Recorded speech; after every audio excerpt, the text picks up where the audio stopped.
La muchacha se aferró temerosa al muchacho que la llevaba a cuestas y corría a gran velocidad, y rogó encarecidamente a Dios, si es que había alguno, que por esta vez la ayudara a mantenerse con vida. Un repentino destello de luz procedente del rayo que cayó sobre el árbol interrumpió sus cavilaciones, iluminando su rostro preocupado.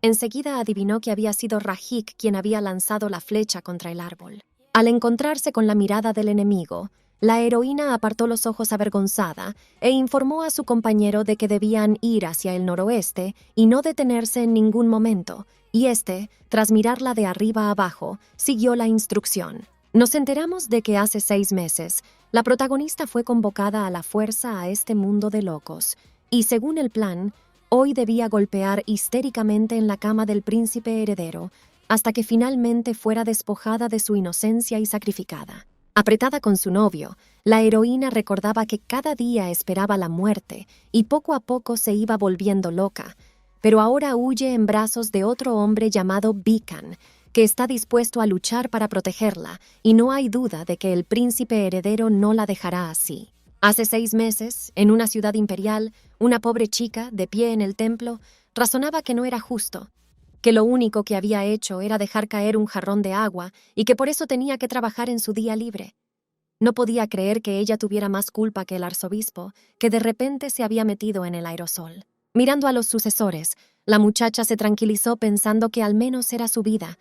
y no se podía decir lo mismo de ellos.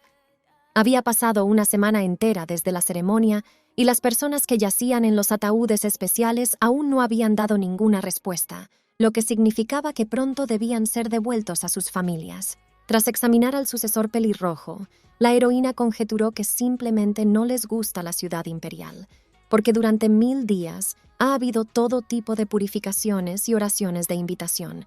y no hay ninguna reacción por su parte. De repente notó algún movimiento en el ataúd, y al principio pensó que se lo había imaginado, pero cuando se convenció de que el hombre se movía de verdad, salió corriendo de la habitación, agitando los brazos temerosamente y gritando. En ese mismo momento sonó una campana en la Plaza Mayor y se anunció que había una nueva santa.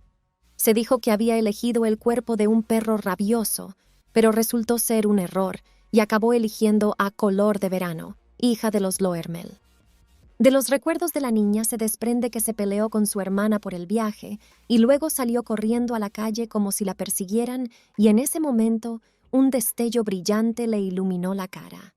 Algo la golpeó y al momento siguiente abrió los ojos en sus aposentos. La criada se acercó a la protagonista y le preguntó alegremente cómo se sentía y si estaba sorprendida, y luego le explicó que ahora tenía un alma y un cuerpo diferentes, pero que pronto debería acostumbrarse. Mirando al interlocutor que le cogió la mano, la chica supuso confusamente que se trataba de un extranjero, ya que no entendía ni una sola palabra de lo que le decían. Ahora la heroína, volviendo poco a poco en sí, empezó a sentir que le dolía terriblemente la garganta y que no podía hablar ni moverse, y la criada, empezando a frotarse las manos despierta, le explicó que le habían enseñado que debía frotarse las manos después del renacimiento, ya que se suponía que su cuerpo estaba entumecido. Al llegar a la conclusión de que su nueva ayudante era enfermera, la chica pensó que estaba en un hospital, y la criada, llorando, fijó sus ojos en ella y le preguntó esperanzada si estaba despierta.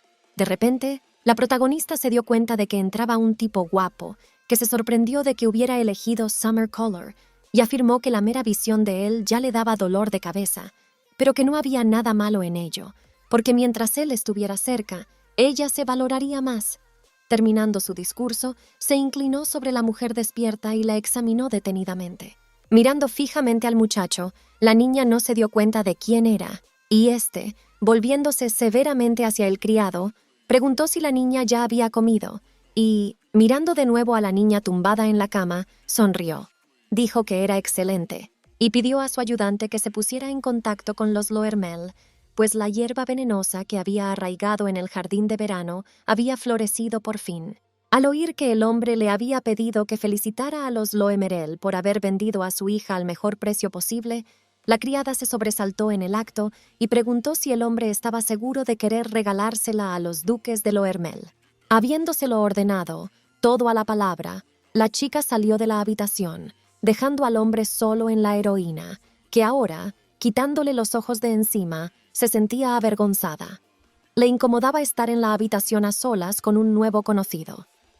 De repente, el hombre le tendió un vaso a la chica y le ofreció un trago, pero ella, presintiendo el peligro y notando su mirada amenazadora, no dijo nada, lo que significó una negativa. Al darse cuenta de esto, el interlocutor bebió el contenido del vaso y ella no se dio cuenta de lo que estaba haciendo y por qué de repente se bebía la bebida. Una vez vaciado el vaso, el hombre se inclinó sobre la chica y la besó. Y la chica se dio cuenta, cerrando los ojos con miedo y dándose cuenta de que estaba a punto de asfixiarse por el agua que tenía en la boca. No pudo soportarlo más y empezó a resistirse, a lo que el tipo reaccionó inmediatamente. Apartándose de la heroína, el hombre la agarró bruscamente de la cara, haciendo que ella hiciera una mueca aún mayor y acercándola a la suya, observando que, aunque ella no era experta en el uso de la lengua, seguía siendo de mala educación evitar la suya. Tras examinar a la pobre muchacha, el chico decidió que ahora se llamaría Legricia, y la chica, soltándose de sus brazos, miró con rabia a su interlocutor y se dio cuenta de que, sin duda, estaba loco. Sentada en un sofá del palacio del gran imperio de Beligreum, la protagonista se dio cuenta de que ya llevaba aquí 5 días, así que suspiró pesadamente, tapándose los ojos con cansancio. Al intentar levantarse, se quedó paralizada, porque aunque la parte superior de su cuerpo y sus brazos ya se movían, pero aún no podía caminar. Miró por la ventana una vez más, notando que no veía nada más que el bosque, y suspiró decepcionada, pensando que le gustaría saber dónde estaba, cuando de repente varias mujeres irrumpieron en su habitación sin llamar. Uno de los entrantes empezó a manosear a la heroína, y ella recordó que un hombre se deja caer por allí todos los días durante unos minutos y no parece tener intención de hacerle nada ilegal. Pero en cuanto algo cambia en la habitación, la puerta se abre inmediatamente y entran mujeres extrañas. Tras adivinar que la vigilaban y sonreír al darse cuenta de que pensaban que ella, que no caminaba, podría escapar,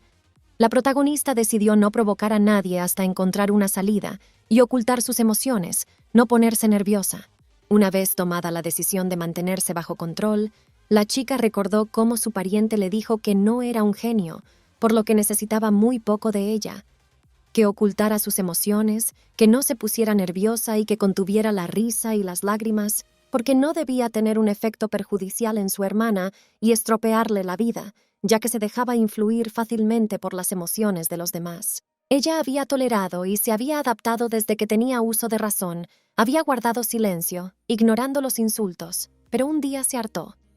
De repente, sus cavilaciones se vieron interrumpidas por la entrada de un hombre que le trajo fresas y tras examinarla, la llamó niña caprichosa. Tendiéndole una valla a la chica, el tipo le explicó que ya llevaba 5 días en este cuerpo, lo que significaba que era hora de que empezara a probar la fruta, a lo que ella decidió discutir y, sonrojada por la vergüenza, se comió la fresa, por lo que recibió elogios. De hecho, la protagonista no entendía ni una palabra y ni siquiera comprendía qué era ese idioma, pero cuando oyó el nombre del interlocutor, comprendió inmediatamente de qué se trataba e intentó repetirlo, pero no lo consiguió muy bien. Complacido por su éxito, el hombre señaló a la chica y repitió su nombre, Legritia. La chica se enfadó. Le molestaba que llevara 5 días repitiendo como si fuera su nombre.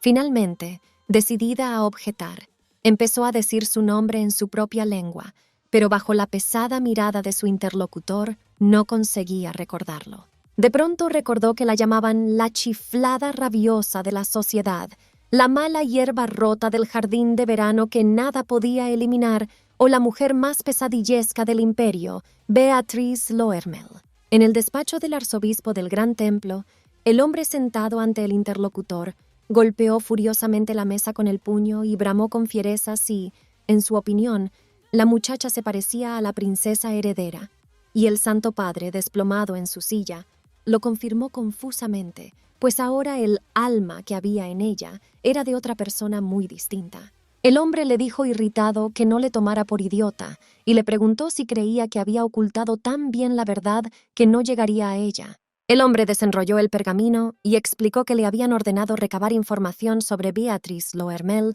y que, entre los datos que había encontrado, le interesaban las 3 últimas líneas. Al percatarse del interés de su interlocutor, el jefe del imperio leyó que la muchacha había dejado ciego a su propio hermano menor,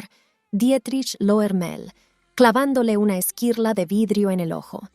Se desconocía el motivo de tal acto, pero su familia la castigó severamente por ello y, aprovechando la ocasión, donó su cuerpo como sucesor del Espíritu Santo. El Santo Padre, tras escuchar atentamente la historia, dijo que era necesario dar a Legricia una forma digna del palacio imperial, pues ya empezaba a mostrar carácter y la boda no estaba lejos. Con una mirada severa a su interlocutor, el hombre replicó que demasiada gente esperaba la bendición de la santa doncella, por lo que Legricia debía ser perfecta. Solo quedaban 6 meses para borrar aquella imagen monstruosa y convertirla en una princesa hereditaria como Dios manda.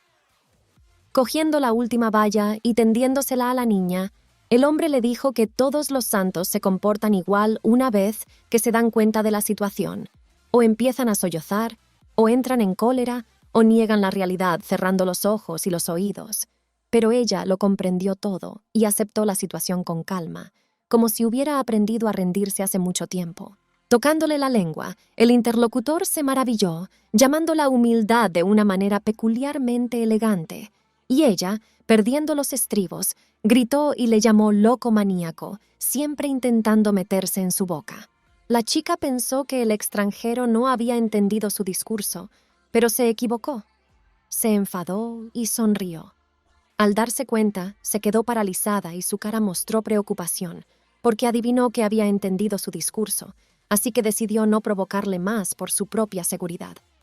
Sonrió avergonzada y se disculpó en su propio idioma, diciendo que no había perdido los nervios a propósito y explicando que era demasiado duro para ella estar encerrada en esta habitación todo el tiempo. Con una mirada seria al hombre, la chica preguntó si había un mapa o algo parecido para poder pasear un poco, y el hombre le metió una valla en la boca para que se callara y dejara de decir tonterías. La protagonista suspiró y Rajik, al notar su reacción, comentó que a diferencia de la anterior dueña de este cuerpo, ella era mucho más fácil de callar.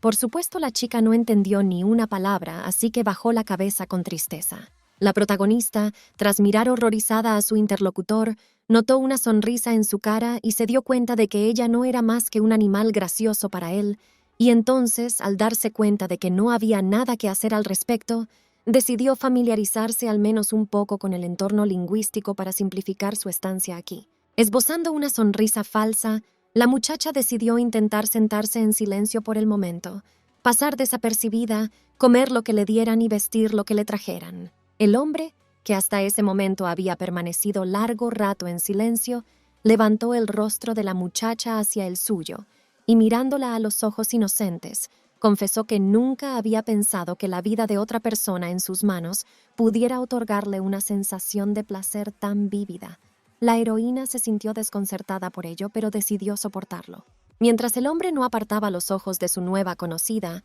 se dio cuenta de que aquella mujer era el resultado tan esperado de la ceremonia de invocación, en aras de la cual se había celebrado en palacio una misa de 1000 días, y que todo en el mundo se inclinaría ante ella, es más, que ella lo haría perfecto.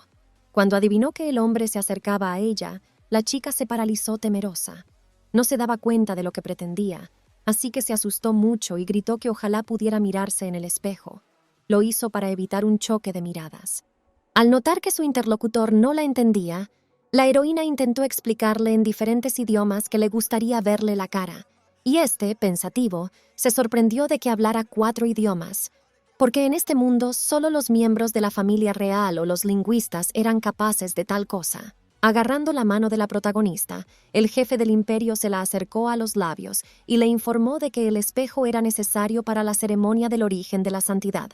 por lo que tendría que esperar un poco, y la muchacha adivinó de inmediato que ya había entendido todo lo que decía. Finalmente, dando la espalda a la nueva princesa heredera, el muchacho llamó a una doncella y le pidió que alimentara bien a la niña, pues hoy parecía estar mejor, mientras él mismo iría al gran templo a prepararse para la ceremonia de apertura de la fuente de santidad. Al llegar al sótano del gran templo para prepararse para la ceremonia de la fuente de santidad, el hombre fue recibido por un ayudante que inmediatamente comenzó a inclinarse hasta el suelo ante él, esforzándose por complacer a su amo, pero éste, lanzándole una mirada despectiva, le deseó sarcásticamente que no se atragantara con su saliva. El criado se rió, pensando que era una broma, preguntó cómo se sentía hoy la santa, y supuso que su interlocutor estaba molesto por no poder hablar con ella, a lo que recibió la respuesta de que no tenía mascotas, pero los sentimientos debían de ser parecidos, ya que tampoco se podía esperar que respondiera.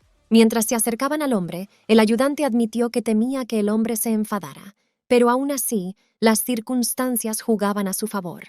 El duque Loermel siempre había permanecido en la sombra, utilizando diversos trucos y subterfugios, pero ahora podían inclinarlo de su lado. Al notar el interés de su interlocutor, le dijo que el duque parecía estar pensando en recuperar a su hija, y si había que dar crédito a los rumores, quería casarla con el hijo de la familia Sevilaque. Adivinando las siguientes palabras de su interlocutor, el hombre dijo que el duque no lo conseguiría, ya que no se había anunciado oficialmente quién sería la novia del príncipe heredero. El hombre terminó diciendo que después de la ceremonia tendrían una divertida representación, y luego, sonriendo, añadió que todos se estremecerían con la noticia de que la princesa heredera era un perro rabioso, que sin embargo era testarudo, pues en manos hábiles incluso las plantas venenosas podían convertirse en hierbas curativas. El admirado ayudante estuvo de acuerdo con él y comentó que si su hijo tuviera el mismo carácter que Beatriz, conquistaría fácilmente todo el continente, pero éste, dirigiéndole una severa mirada, le hizo callar, diciendo que apestaba a adulación más que a aceites perfumados. Confundido y decidiendo cambiar de tema, el criado le dijo que era necesario prepararse para la ceremonia y le preguntó qué pensaba hacer cuando terminara, a lo que respondió que no tenía planes. Brillante, el ayudante pidió a su Alteza que no olvidara que el gran templo era a la vez lugar de descanso y hogar de todos los caballeros sagrados, superseres superiores a los humanos y principal fuerza de Beligreum. Aprendemos que los santos caballeros nacen del vientre de santas y que, si una mujer es nombrada santa, solo tendrá un hijo en su vida, el cual, independientemente de su sexo, estará dotado de un poderoso poder. Los caballeros sagrados pueden usar sus habilidades sin restricciones, pero necesitan santos para vivir una vida plena, y si un caballero sagrado sigue sin encontrar una pareja en un santo, se verá obligado a usar cada vez más poderes y acabará perdiendo la cordura. El príncipe heredero recordó una conversación con su padre en la que éste, el gran emperador de Beligreum, había dicho que su madre había dejado este mundo muy pronto y al fin y al cabo ni siquiera era una santa, y decidió que debería haberla cuidado mejor, pero ahora el vínculo de su hijo con ella era muy débil. Tras esperar a que su hijo se inclinara ante él, el emperador dijo que el aire estaba lleno del hedor de la sangre y que, antes de que comenzara la guerra, debía encontrar una compañera, pues el pleno despliegue de sus poderes solo se produce en la unión de una santa y un caballero. El edecán sacó al príncipe de sus cavilaciones, pero fue inmediatamente acallado por las palabras de aquel, que dijo que para un caballero santo como él sentirse atraído por una santa era una mala fatalidad del destino, de modo que su debilidad resultaría ser la fuerza de ella, lo que le haría doblar las rodillas y caer rendido ante ella. El hombre dice que con el tiempo, los caballeros santos se vuelven locos sin encontrar una pareja verdadera, y él mismo ha visto a algunos enfurecerse si los santos se niegan a ser sus esposos. También ha visto a los que se pierden tras la muerte de sus parejas e intentan destruir el mundo. Dando media vuelta y mirando a lo lejos, decidió que no tenía intención de seguir por el camino del error.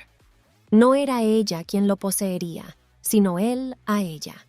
Dejando la visitación, se despidió de su ayudante, que debía hacer cuidadosos preparativos, pues la ceremonia de apertura de la fuente de santidad debía salir sin contratiempos. De pronto, el interlocutor detuvo a su Alteza y, avergonzado, le preguntó cómo debían dirigirse a un salvaje llamado Vicán, al que había arrojado al calabozo y ordenado que no le dieran ni una gota de agua ni un mendrugo de pan.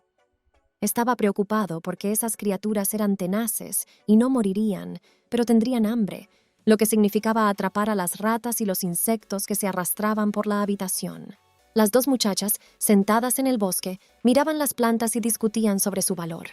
Una de ellas dijo que la hierba que había encontrado su amiga era cara porque era una hierba curativa especial y crecía solo en el bosque sagrado que se extendía ampliamente alrededor del gran templo. La chica dijo que cuando los santos comen algo aromatizado con polvo de la hierba que encontró su amiga o inhalan su aroma, experimentan una reducción significativa del estrés causado por un cambio de escenario y de la probabilidad de rechazo corporal. Pero lo más importante es que esta hierba reduce la vigilancia. Ahora la muchacha, recordando a la nueva santa, supuso que ésta estaba tan tranquila a causa del polvo de la mormala e, interrumpiendo a su amiga, que había intentado objetar, admiró a la muchacha que, según ella, tenía una mirada lánguida. A la muchacha le llamó realmente la atención que algunos santos se ensañaran y destrozaran todo lo que les rodeaba, pero ella era muy diferente y poseía unos ojos llenos de genuina amabilidad. Ella, ruborizada, decidió que aquel le estaba dando las gracias con la mirada por frotarle la mano. Finalmente, su amiga ya había perdido los estribos cuando dijo que tal vez la princesa heredera la acogería como doncella de la santa. Apretó los dientes con fuerza y estaba a punto de replicar, cuando de repente se acercó la chica mayor y les gritó que dejaran de discutir. La mayor, con una sonrisa malvada en la cara, se acercó a la charlatana y le preguntó si de verdad creía que atraparía al santo tonto y tendría éxito en esta vida. Y luego pateó su cesta de flores y gritó que ya tenían bastantes problemas. Por ejemplo, el santo ni siquiera tocaba la comida que servían. Lanzando una mirada en torno a las pobres muchachas, la tercera exclamó por qué, aunque la muchacha que se había despertado fuera una santa, estaban obligadas a escucharla. No creía que en el gran templo no hubiera nadie por debajo de las novicias. La chica que estaba en el suelo se apresuró a calmar a su conocida, pidiéndole que no descargara su ira contra las hierbas que había recogido, ya que era su trabajo recolectarlas y debía ser tan difícil e incomprensible para ellas. La chica agresiva miró con odio a la objetora, la agarró por la capa, tiró de ella hacia sí y la llamó airadamente idiota que tartamudeaba cuando estaba nerviosa, y luego añadió que la santa no quería una estúpida tartamuda como ella, por lo que debía entrar en razón. Tras oír los insultos, la víctima lloró amargamente de resentimiento. Sentada en su habitación, la protagonista da órdenes a una criada en un idioma nuevo para ella y se da cuenta de que una persona puede acostumbrarse a cualquier cosa.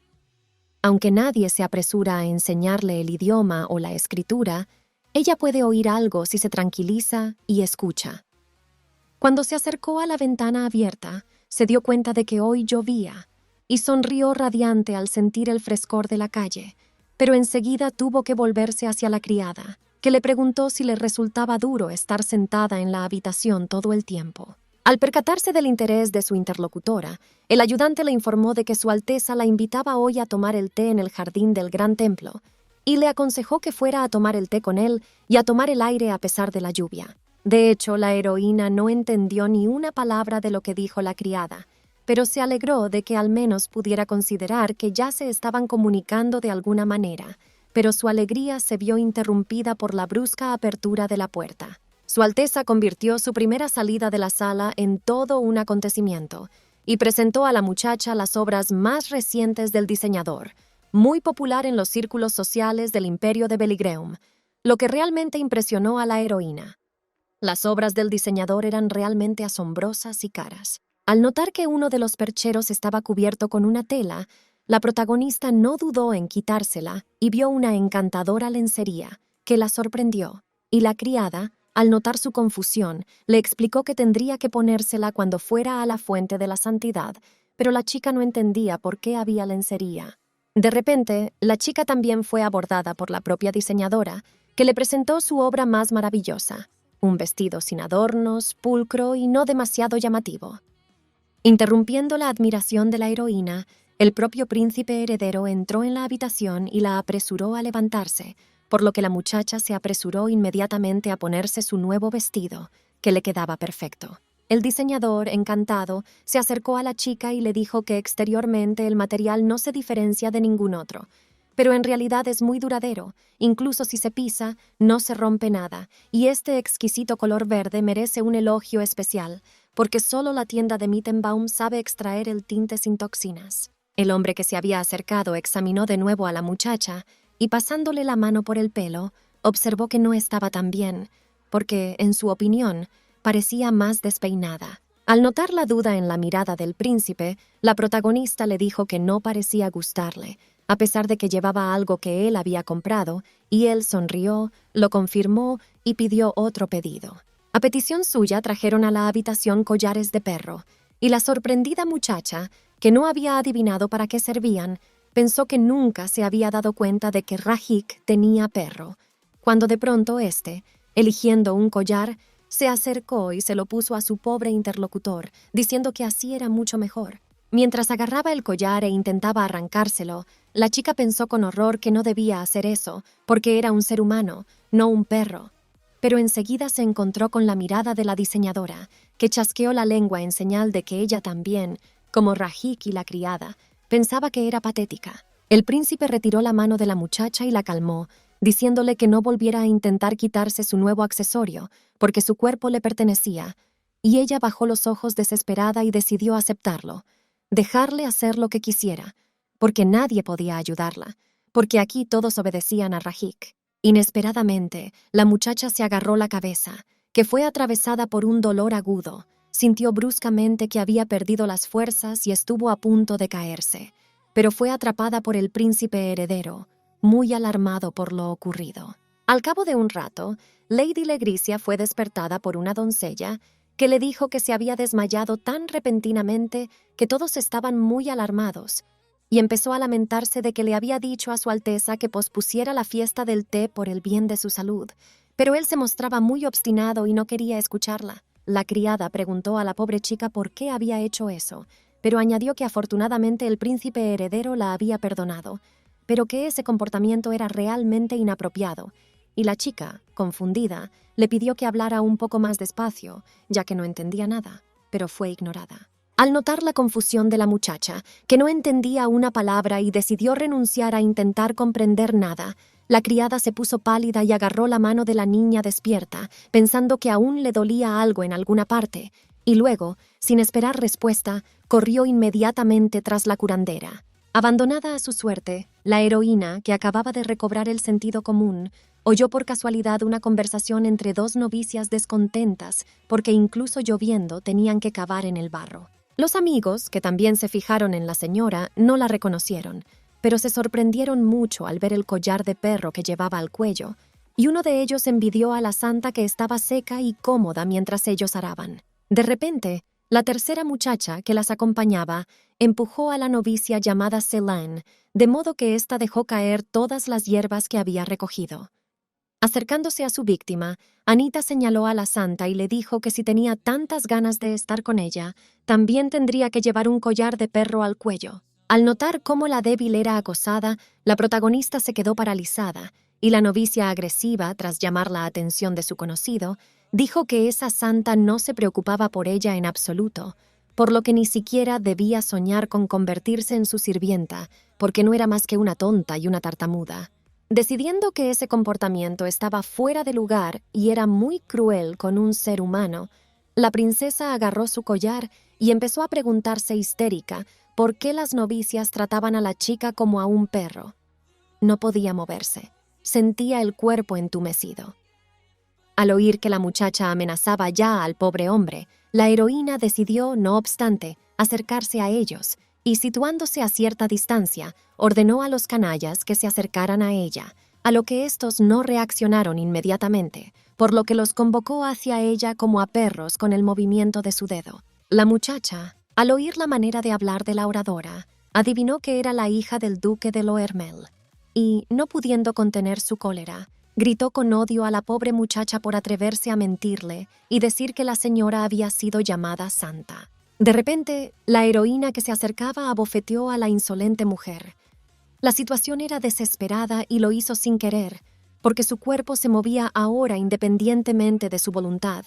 y el lenguaje de este mundo se le caía de los labios. Dirigiéndose esta vez a otra novicia, es decir, a la víctima, el protagonista le ordenó que se acercara a ella, y ella, a diferencia de las demás, se apresuró inmediatamente a cumplir la orden. Una enfadada Anita, sentada en el suelo, exclamó que era injusto y que la señora no tenía derecho a golpearla, ya que se limitaba a reprender a Selene por su descuido al recoger hierbas, pues había servido en el templo mucho más tiempo que ella. Levantando hacia sí la cabeza de la desdichada, la santa, sonriendo, la llamó impertinente y le preguntó si no se había extraviado. Y luego, sin esperar respuesta, declaró que no parecía sentirse suficientemente humillada, lo que significaba que debía recibir una lección. Al oír esto, la chica se asustó, y el protagonista le preguntó por qué estaba incubando, si ella misma decía que era injusto, y le dijo que hacía poco había presenciado una escena divertida y que ahora pensaba repetirla con ella.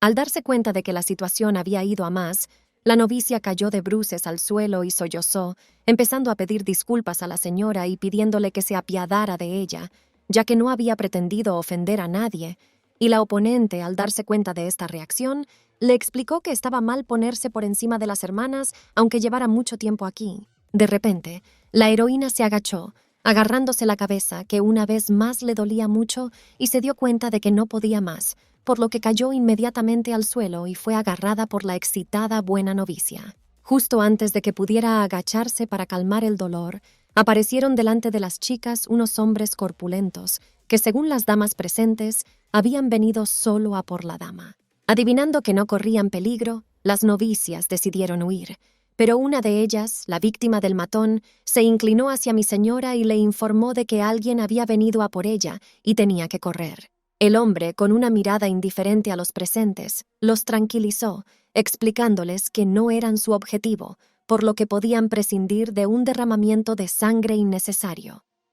Al oír que los liberaban, Anita ordenó a todos que la siguieran, a menos que quisieran dar su vida por la santa. Con una mirada de asombro a su conocida, Celine le recordó que proteger al santo era su deber directo, por lo que no podían marcharse así como así, pero todas las chicas la miraron y pensaron que estaba loca y se marcharon apresuradamente con su colega mayor. Al quedarse a solas con mi señora, la muchacha se apresuró a tranquilizarla, prometiéndole protegerla en cualquier caso, y al notar que un hombre se le acercaba con malas intenciones, le golpeó con su cesta con todas sus fuerzas. La protagonista, que empezaba a recobrar el conocimiento, se dio cuenta de que se había enfrentado a bastantes dificultades en su vida y, al parecer, ya nada podía sorprenderla. Pero lo que estaba ocurriendo ahora la dejaba realmente atónita. En ese momento, el agresor agarró por el cuello a la defensora de la santa y la levantó por encima del suelo, de modo que empezó a jadear mientras lloraba, y luego la arrojó lejos y, acercándose a la santa, le apuntó con un cuchillo. Habiendo adivinado que la iban a matar, la pobre heroína, que parecía más patética bajo la lluvia torrencial, pensó que debía ser lo mejor, pues sencillamente no le quedaban fuerzas para resistir. Mientras se resignaba a morir, cerró los ojos con cansancio y apretó los dientes cuando oyó que el cuchillo salía volando hacia un lado, incrustándose en el suelo junto a ella. Al abrir los ojos, la muchacha, desconcertada, vio a Rajik frente a ella, que había rechazado el golpe del atacante. El príncipe heredero se volvió furioso hacia los presentes y les preguntó si realmente se atrevían a tocar a su mujer, y la pobre mujer, que ahora no entendía nada, no podía darse cuenta de si lo que estaba ocurriendo era real o un horrible sueño. Tras perder de nuevo el conocimiento, la chica vio otra versión de la escena con Rajik, en la que ella dice que le gusta más el collar rosa y le pide al hombre que la ayude a levantarse, y él cumple incondicionalmente su petición, y esperando a que ella coja el accesorio, le dice cómo ponérselo. Siguiendo las instrucciones del hombre, la santa le pone un bonito collar rosa, lo que impresiona a la criada y al diseñador, y dice que el rosa le sienta bien, llamándole perrito mono y mimoso. Al despertarse en su habitación, la heroína miró por la ventana e intentó comprender lo que había ocurrido.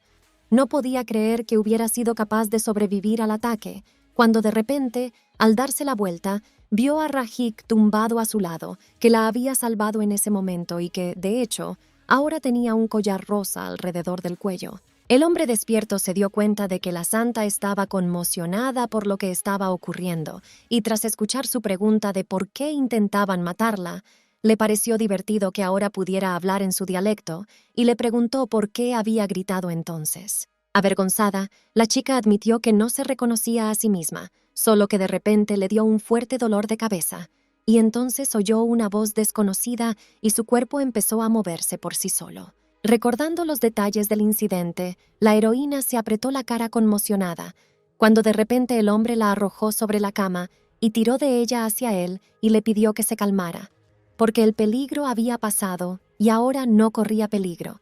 así que debía abrazarse a él y descansar. Sin esperar respuesta, el propio príncipe la abrazó, lo que avergonzó a la muchacha, que inmediatamente exclamó qué estaba haciendo, a lo que él le explicó que solo quería calentarla con el calor de su cuerpo, ya que llevaba demasiado tiempo bajo la lluvia y tenía frío. Al encontrarse en brazos de un hombre, la heroína se sintió extraña y notó que tal vez estaba siendo demasiado imaginativa. Pero el brazo de él descansaba tranquilamente sobre su cintura sin intentar moverse a ningún lado. Nunca antes se había quedado dormida en brazos de otro hombre, pero se sentía bien. Algún tiempo después, el príncipe heredero, tras dejar a la muchacha durmiendo sola y salir de su habitación, hablaba con un criado, quien le informó de que el señor Quays exigía una indemnización por el mercenario muerto, y con tanta insistencia que, si no se le entregaba el dinero ahora, se la llevarían por la fuerza. La doncella exhaló cansada y dijo que era extraño que el gremio no hubiera previsto un ataque así, a lo que el hombre sonrió y dijo que eran asesinos y que debían atacar sigilosamente, pero que se habían atrevido a venir a hacer negocios a plena luz del día porque el gremio lo dirigía un tacaño. El héroe dice que el líder del gremio está dispuesto a arrastrarse por el barro de rodillas por una moneda extra, y que un hombre así no moverá un dedo hasta que se pague el precio. Al oír la pregunta de la criada sobre qué deseaba entonces la muerte del santo, el hombre se quitó el collar rosa, se lo puso en las manos y supuso que lo más probable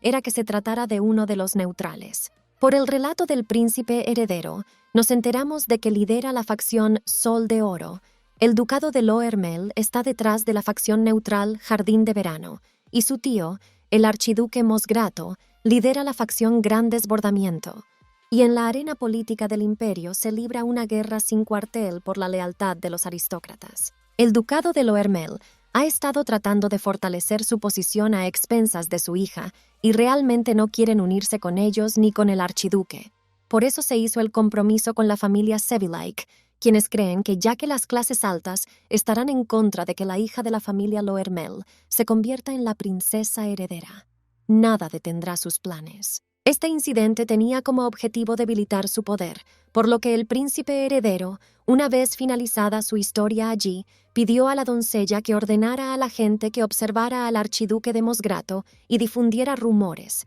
ya que era imposible permitir disturbios en su territorio. Los rumores son un buen detonante para los intereses creados, y el instigador se revelará ante el mundo, por lo que es importante presentar lo sucedido de la forma más favorable posible para que todo el mundo lo crea. El edecán del príncipe, inclinándose ante él, comenzó a llorar y a pedir perdón histéricamente por haber estado a punto de quitarle la vida, pero no se compadeció del santo, quien, volviéndose indiferente, prometió por sus largos servicios prepararle una suntuosa ceremonia de despedida. Miró furioso a su interlocutor y le dijo que su princesa heredera había resultado milagrosamente ilesa, y le preguntó cómo se había atrevido aquel hombre a permitir que ocurriera algo así, pero en lugar de responder, volvió a tirarse al suelo y suplicó más caballeros para el templo y más seguridad para el perímetro, al tiempo que prometía asegurarse de que ningún ratón pasara sin permiso. Decidiendo cambiar de tema,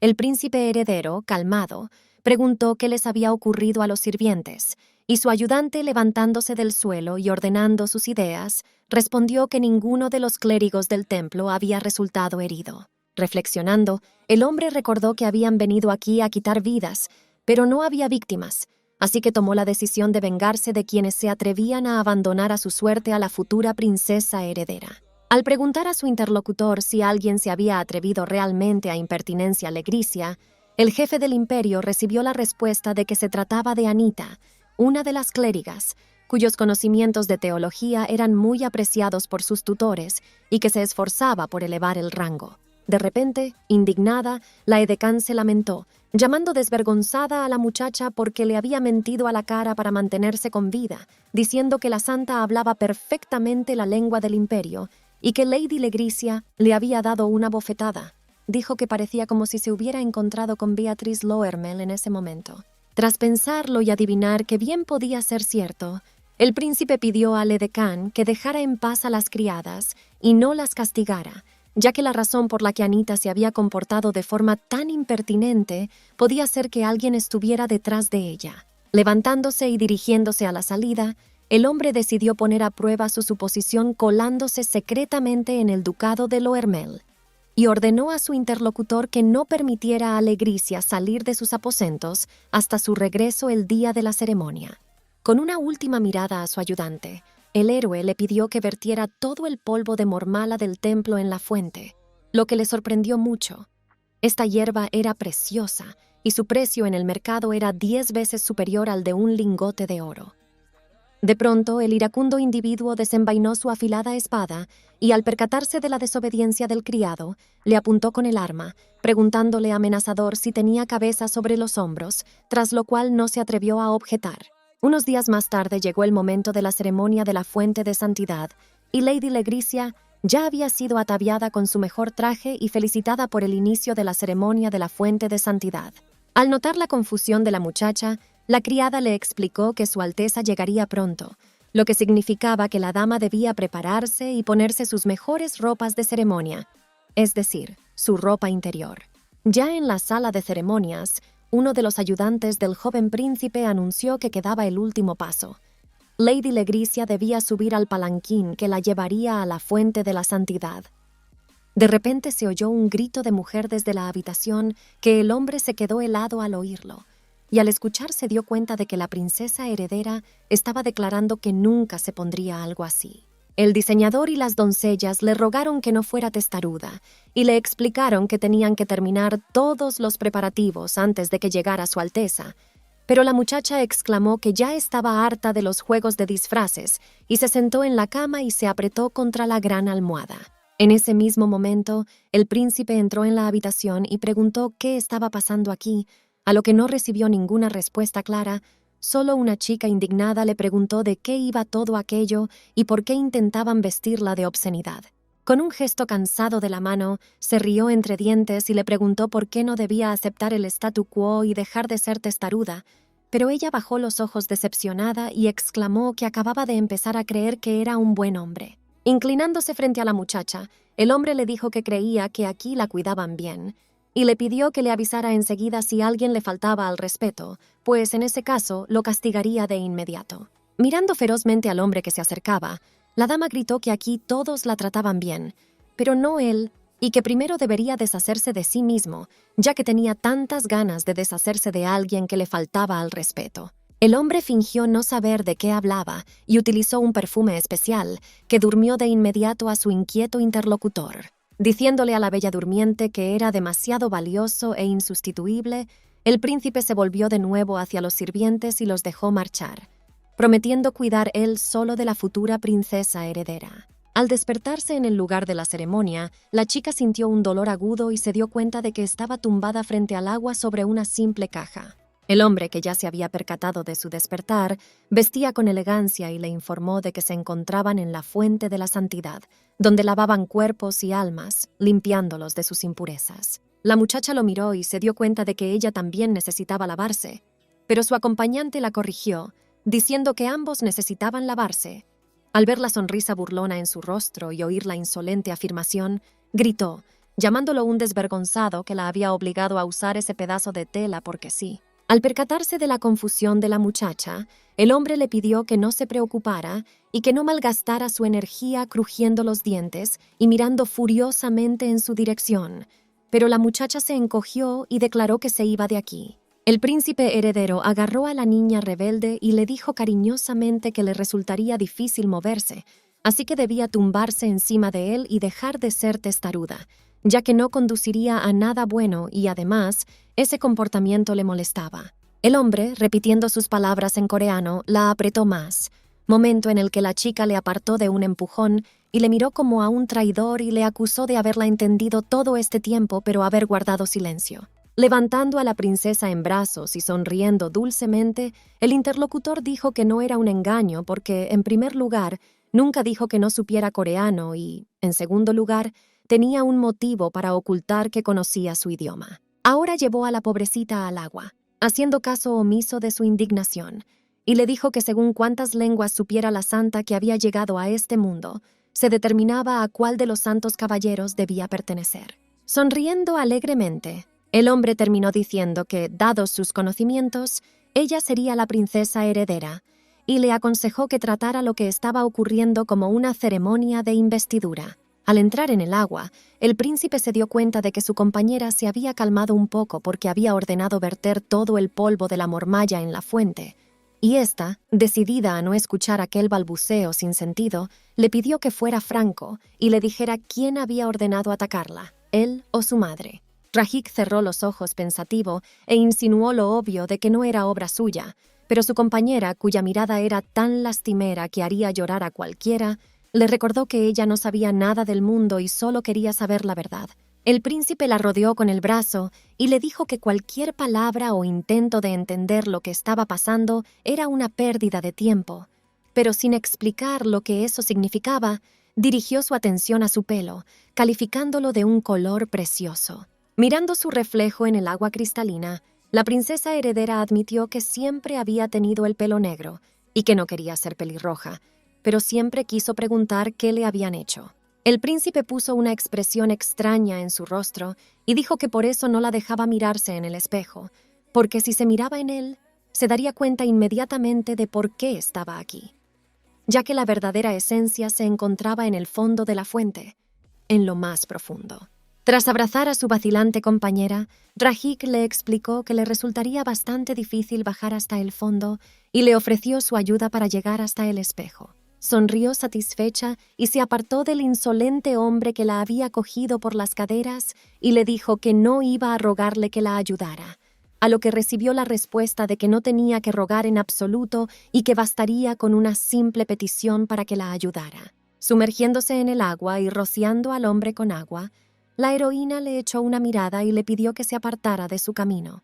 Sumergiéndose en el agua de modo que solo quedaba un círculo en la superficie, se precipitó a las profundidades. Tras nadar cierta distancia hacia las profundidades, la protagonista se dio cuenta de que aquello era realmente profundo. Ni siquiera se veía el fondo y no podría arreglársela sola. Solo ahora se dio cuenta de que se había sobrevalorado y que podría morir. Pero en ese momento una voz interior le habló y le dijo que no pasaba nada y que si creía que no podía soportarlo, podía pedírselo a Rajik. De todas formas iba a pedirle ayuda, y a él le gustaría. Interrumpiendo su monólogo interior y decidiendo no aferrarse a Rajik esta vez, no fuera a hacer que la engañara aún más, la heroína profundizó, impulsada por su decisión de romper su fuerte vínculo con el hombre. Una vez abajo y mirándose en el preciado espejo, la muchacha volvió a oír la voz de la dueña de su cuerpo, Beatrice Loermel, que decía que era la primera vez que le gustaba a alguien, y se preguntaba narcisistamente cómo era habitar el cuerpo de la belleza más brillante del país. Apoyada contra el espejo y escudriñando su propio reflejo, la heroína pensó que era un sueño, mientras de repente se tapaba convulsivamente la boca con las manos, porque sentía que llevaba demasiado tiempo sentada bajo el agua, y si no se zambullía ahora, se asfixiaría.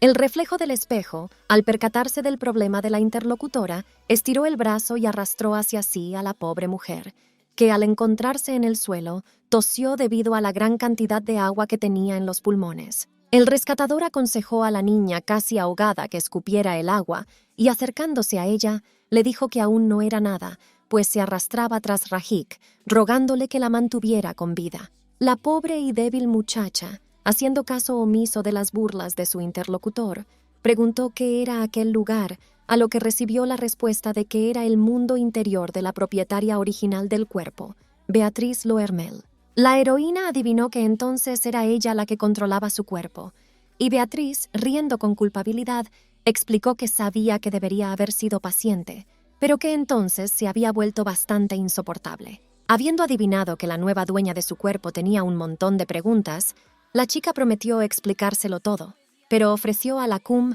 un cambio de aires e invitó a la pobre chica a venir a sentarse, señalándole un espacio vacío, en cuyo lugar, en cuanto terminó su pensamiento, apareció una mesa con un montón de comida de lujo. Al notar la sorpresa de su invitada, Beatriz le preguntó si seguía sorprendida y repitió que ahora estaba en su cuerpo,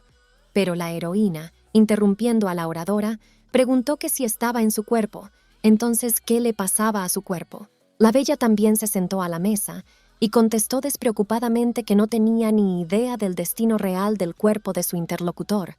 pero que de todos modos no tenía motivos para volver a él.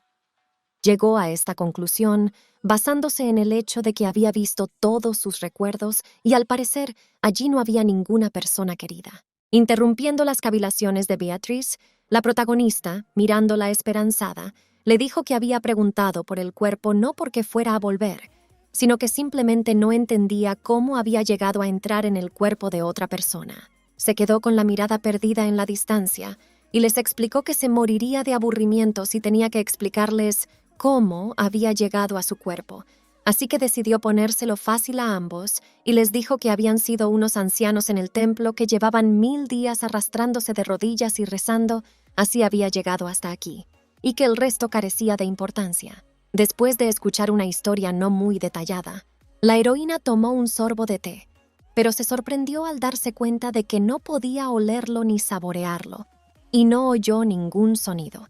Pero en ese momento la bella, interrumpiendo a su interlocutor, que seguía estudiando el mundo que la rodeaba, se levantó de un salto de la mesa y exclamó que estaba tan acabada que no podía ni irse al infierno. Una vez calmada un poco, la dueña de este mundo se acercó a la invitada y le informó de que no necesitaba volver y que podía vivir aquí, lejos tanto de su madre como de su hermana, que de todos modos no le traían más que dolor, y además aquí podría conseguir lo que tanto deseaba, la libertad.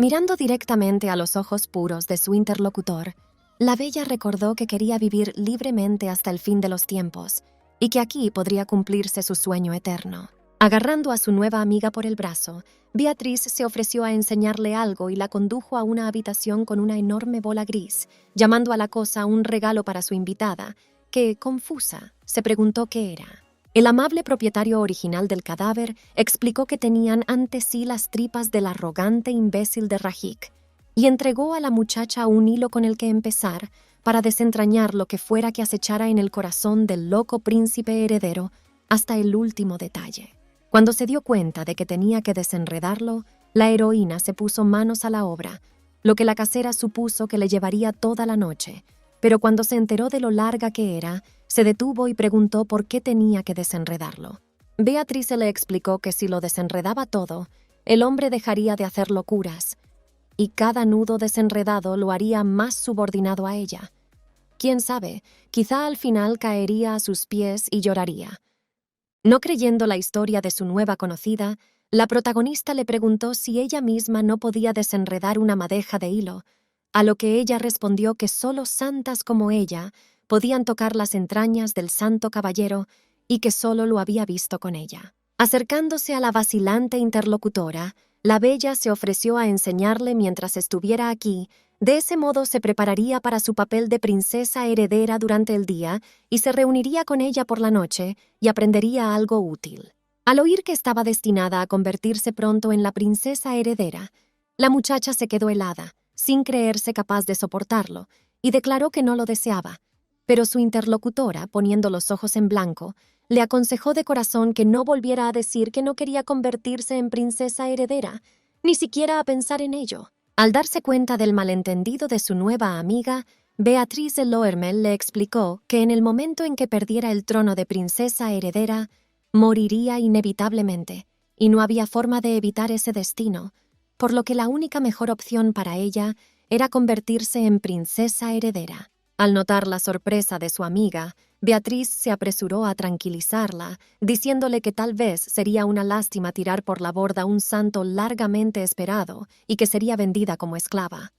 Por supuesto, esta opción no le gustó a la heroína, y sus ojos se llenaron de miedo. Belle, al oír que su nueva conocida nunca sería capaz de desempeñar un cargo tan alto, sonrió y dijo que le gustaría ser su hermana, y luego sugirió que se limitara a fingir ser la princesa heredera mientras buscaba una salida. Estaba en deuda con ella por haberle robado el cuerpo, y probablemente no quería que un repugnante caballero sagrado jugara con ella. Avergonzada, la chica se disculpó, creyéndose egoísta, porque ni siquiera era su cuerpo, y la muchacha, adivinando que se llevaban bien, pidió seguirla. porque no solo los hombres debían cuadrar los hombros, sino que a una mujer no le vendría mal levantar la barbilla y sacar pecho.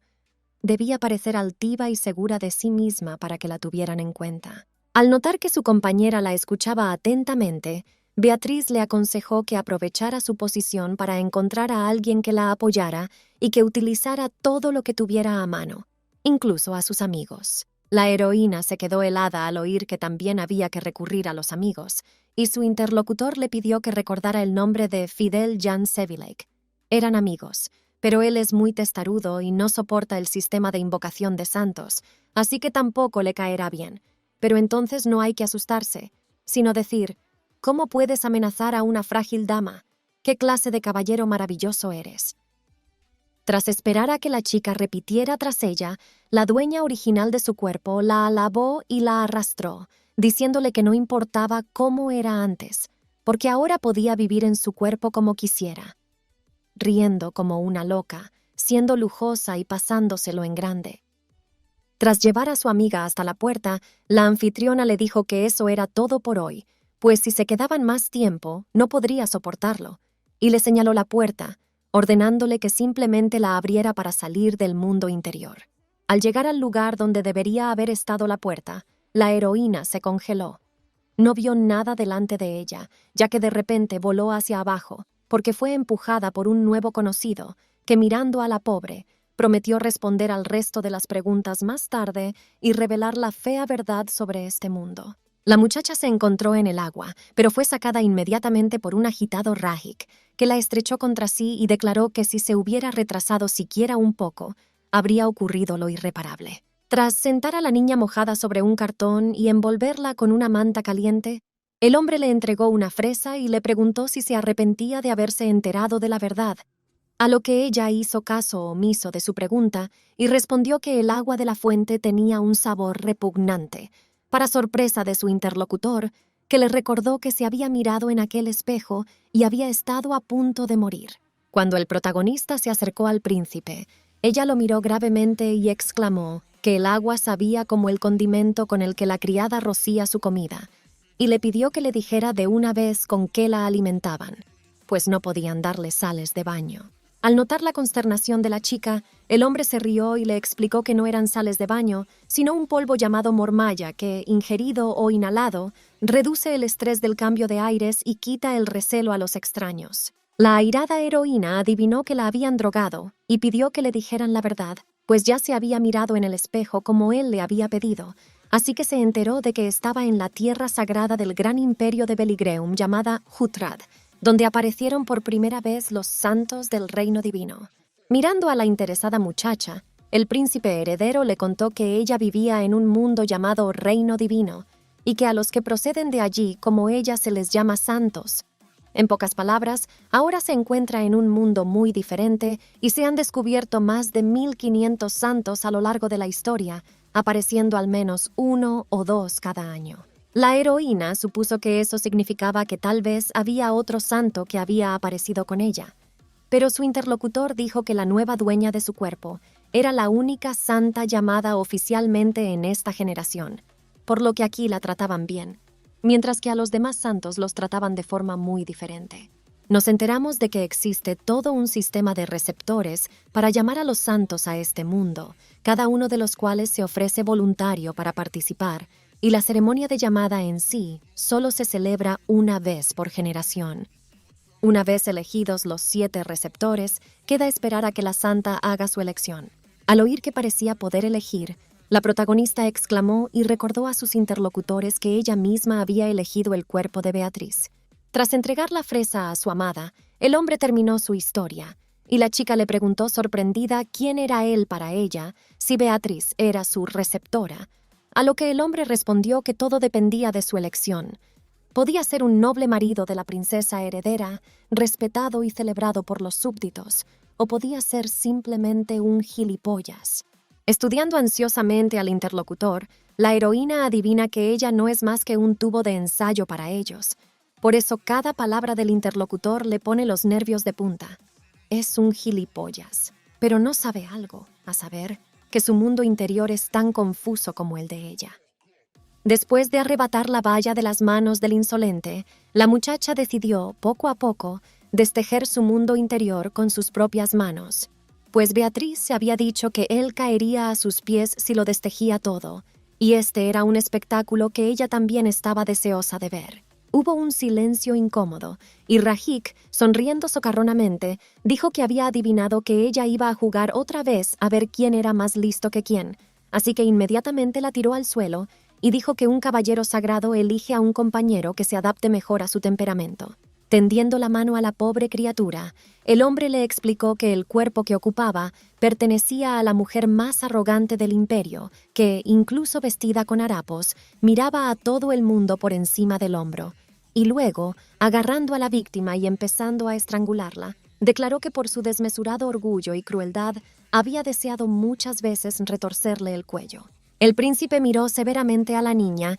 y notó que su corazón se aceleraba y le preguntó si tenía miedo, a lo que la niña, ocultando su temor y sonriendo, contestó que de todas formas no le haría nada. El hombre, tomando lo que oía como un desafío, se inclinó y empezó a besar apasionadamente a la muchacha y a extenderle los brazos, y después, cuando ella lo golpeó, le informó de que tenía fieras salvajes en el jardín del Palacio Imperial, que lo reconocían como su amo, no porque fuera el príncipe heredero, sino porque era muy fuerte. Inmovilizando a la pobre en el suelo, Rajik comenzó a desvestirla, declarando que él era su amo y que ella le pertenecía, mientras de pronto la muchacha lloraba. No quería ser la mascota de alguien, así que, recordando las palabras de Beatriz, decidió sentirse orgullosa de sí misma y exaltarse, como ella le había aconsejado. Cogiendo al príncipe por la cara, la heroína se levantó ligeramente y, sonriendo dulcemente, le dijo que tenía algo que enseñarle, a saber, que era capaz de elevarla a los cielos, pues era guapo, rico y tenía uno de los estatus más altos del imperio. Apartándose de su sorprendido interlocutor, la futura princesa heredera le contó que en el mundo de donde ella procedía, la gente se enamora primero y solo después se declara y celebra una ceremonia, por lo que le preguntó por qué tenía que casarse a la fuerza. El hombre, al oír esto, le preguntó si quería decir que primero debían enamorarse el uno del otro, como en su mundo, y luego añadió que él no era tan atento, a lo que la muchacha contestó, tapándose los ojos con indiferencia, que no esperaba nada especial de él y que solo era un interés, por lo que le preguntó qué quedaría de él si le quitaran la fuerza, la belleza, el título y la riqueza. Estaba segura de que sin estas cosas no podría conquistar su corazón. Afirmando que lo único que quería era respeto, la mujer le explicó que en el mundo del que procedía siempre la habían ignorado y llevado a la fuerza, por lo que no quería estar con un hombre que no la tuviera en cuenta. Pero el hombre sonrió socarronamente y le contestó que no tenía elección, ya que no podía escapar sin saber nada del lugar en el que se encontraba y además, en este mundo, él era el único que podía ayudarla. Tratando de recordar al resto de sus aliados, la heroína se congeló temerosa, pero inmediatamente oyó la voz de Beatriz recordándole, aunque temblara de miedo, que levantara más la barbilla, abriera el pecho con orgullo y nunca mirara hacia otro lado. Viendo la persistencia de su interlocutora, que se manifestaba por la asistencia de su amiga Beatriz, el príncipe cedió, diciendo que si ella así lo deseaba respeto, en adelante no se dirigiría a ella según el título de futura princesa heredera, que al oyente le pareció demasiado formal. Cogiendo a la muchacha en brazos, el príncipe heredero dijo que era muy difícil de manejar y la cargó, explicándole que las escaleras eran frías y podría resfriarse si caminaba por ellas. Abrazando a su amada, el héroe dijo que, puesto que pronto sería princesa heredera, debía ser educada y trasladada fuera de sus aposentos. Lanzando una extraña mirada a un lado, el hombre le advirtió que no se atreviera a volver a mencionar a otros hombres delante de él. Y así, con un leve aleteo, la ceremonia de la fuente de santidad concluyó sin contratiempos. Desde ese día ha pasado un mes y ha llegado el invierno. En ese tiempo, la heroína ha aprendido mucho: política, cultura, historia, economía, diplomacia y, por supuesto, las leyendas de los santos caballeros. Nos enteramos de que es debido a los santos caballeros que el imperio de Beligreum se hizo tan poderoso. Pero a cambio de este poder, los caballeros sufren de locura y el interior de cada uno de los santos caballeros es diferente. pero aún así hay una similitud. Cuando un santo caballero se vuelve loco, cae en una oscuridad sin fondo y el vacío de pensamientos. Además, los santos, a través del contacto mental, son capaces de curar a los caballeros. La doncella le dijo a la heroína que su compañero solo podía ser un caballero con el que desarrollaría una profunda conexión, y su presencia le limpiaría de su locura, pero si aún no había elegido compañero, podía ayudar a varios caballeros a la vez. No sería tan efectivo, pero seguía teniendo sentido. Mientras sorbía su té y pensaba en ello, la heroína se dio cuenta de que necesitaba más información sobre santos y caballeros para entender la situación, ya que de repente todos en la sala dirigieron su atención a los gritos que se oían al otro lado de la puerta. Alguien estaba intentando entrar en la sala a pesar de la prohibición. En ese momento la chica decidió que nunca elegiría a Rajik, así que algún día escaparía de esta jaula. Sir Fidel Ian Sevillac irrumpió en la habitación y se acercó a la heroína, y en el mismo momento ella oyó la voz de su asistente interior Beatriz, que le recordaba que aquel era el hombre del que estaba hablando. El hombre que entró examinó lentamente a la muchacha y se dirigió a ella por el nombre de Beatriz, pero la criada, al oírlo, dijo que se llamaba Legricia y que el maleducado debía ser más cortés con la futura princesa heredera.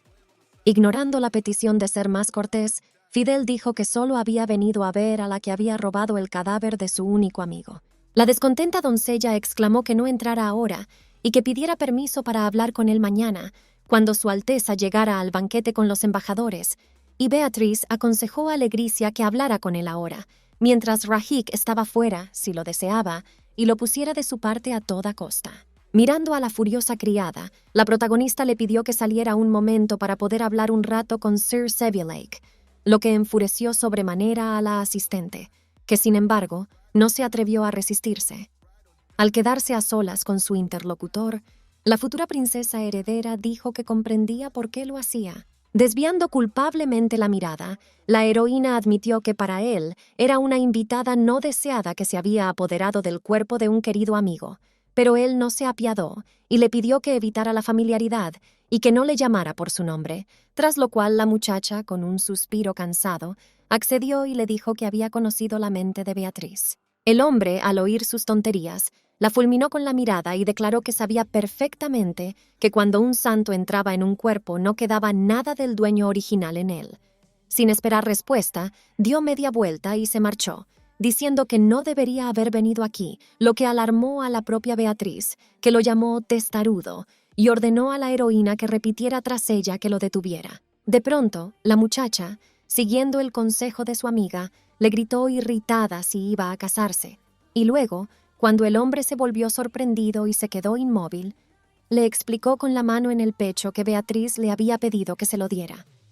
Respondía así cada vez que él le decía lo mucho que significaba para él. Al notar que el hombre volvía a escucharla, la heroína añadió que Beatriz le había contado mucho más que eso, y al parecer ambos habían estado destinados a casarse desde la infancia y habían estado juntos desde pequeños. Sir Sevillac había sido tímido y débil en su juventud, y a menudo había sido maltratado por sus compañeros, pero su amiga lo había salvado muchas veces. Al notar que Sir Sevillac está llorando, la protagonista piensa que ella no pretendía en absoluto hacerlo llorar, pero aún así, aunque parezca frío, se preocupa por Beatriz. En cuanto la nueva dueña del cuerpo de su viejo amigo se tocó la cara para secarse las lágrimas, el hombre se apartó bruscamente y ella se encontró de nuevo en un lugar desconocido para ella. Pero pronto se dio cuenta de que, según Beatriz, estaba en el mundo interior de Fidel. Mirando a su alrededor, la heroína adivinó que la época del año en su mundo interior era el invierno, por lo que inmediatamente sintió frío, y su amigo interior, sintiendo su confusión, le dijo que no había necesidad de secar las lágrimas de otra persona, porque ahora que había formado un vínculo, no podía romperse por la fuerza, de lo contrario rompería la mente de ambos. Acurrucándose para entrar en calor, la muchacha pensó en el hecho de que, por el aspecto del hombre, uno no habría adivinado que el interior estaba tan destrozado. Mientras estudiaba la zona, supuso que si Rajik iba a desenredar la maraña, probablemente habría que reconstruir este lugar. La protagonista comenzó a construir una fortaleza con bloques de hielo que yacían cerca, y tras responder a la pregunta de Beatrice sobre por qué necesitaba la tripa de Fidel en primer lugar, dijo que solo una vez había establecido una conexión con la mente de Rajik, pero su actitud hacia ella se suavizó inmediatamente. Sonriendo soñadoramente, la muchacha decidió intentar llegar a las entrañas del hombre, pues esperaba que eso la ayudara si quería ver a Fidel de su lado.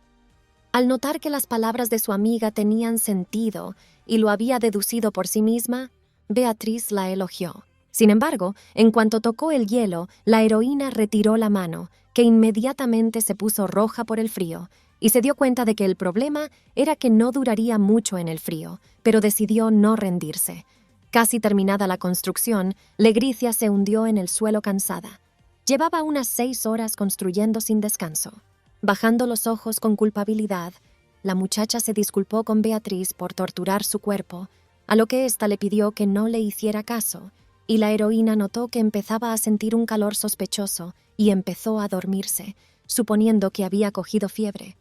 La voz interior de Beatrice ordenó a la muchacha que no se durmiera y que abriera los ojos, pero no pudo obedecerla. Al despertarse de nuevo en su habitación, la heroína dio un suspiro de alivio y se alegró de estar en casa, aunque casi se había muerto de frío, y Sir Sevillac, que no había dejado sola ni un momento a la pobre mujer, le preguntó de dónde sacaba tanta imprudencia para tratar tan descuidadamente un cuerpo que ni siquiera era el suyo. Cerrando los ojos con cansancio, el hombre decidió estipular inmediatamente que no quería hacerlo, pero no podía dejar morir el cuerpo de su amiga, así que compartió su calor por un momento.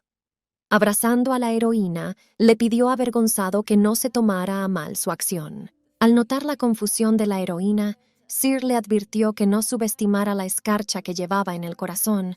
pues si unía su mente a la de él y se descuidaba, podría perder la vida. Apartando los brazos del insolente hombre que la había rodeado con los suyos, Legricia examinó sus gélidos miembros y se dio cuenta con horror de que lo que ocurría en el mundo interior estaba afectando a su cuerpo físico. Abrazando de nuevo a la chica, Sir repitió que era capaz de transferir calor directamente a los demás, y dado que el aire helado había impregnado todo su cuerpo, simplemente no podía hacer otra cosa y no ayudarla.